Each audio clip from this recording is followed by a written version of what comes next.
On January 9, 1992, investigators located the Hermosa residence on a street between America and Diguja in northern Quito. On January 16, 1992, a heavily armed police contingent surrounded the Hermosa home. The operation began when officers entered through a skylight, but a tactical error alerted Hermosa, who was sleeping in his mother's room. What followed was a fierce 15-minute gun battle that would shock even hardened law enforcement officers. Hermosa opened fire with his 9mm pistol at close range, engaging police in a deadly shootout.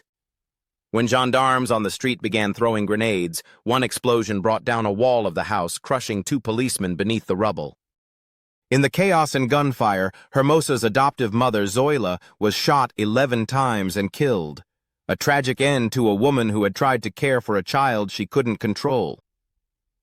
15 minutes after the shootout began, Juan Fernando Hermosa was captured while attempting to escape through a back window.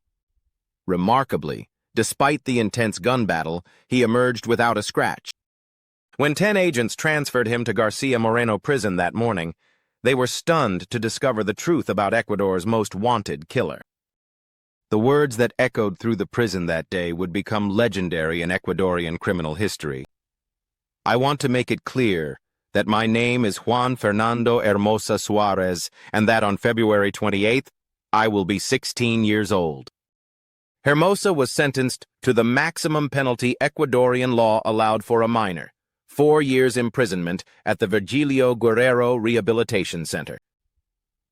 The light sentence sparked outrage among victims' families and highlighted the inadequacy of juvenile justice systems in dealing with extreme violence.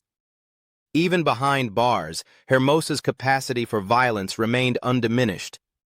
On June 17, 1993, he used this weapon to kill a policeman with 5 shots before escaping with 10 other young inmates. In 1996, after serving his 4-year sentence, Juan Fernando Hermosa was released at age 20.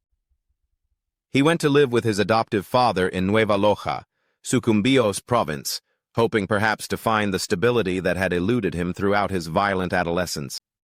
But for a young man who had lived by violence, peace would prove impossible to achieve. On February 28, 1996, his 20th birthday, Juan Fernando Hermosa's body was discovered on the banks of the Aguarico River.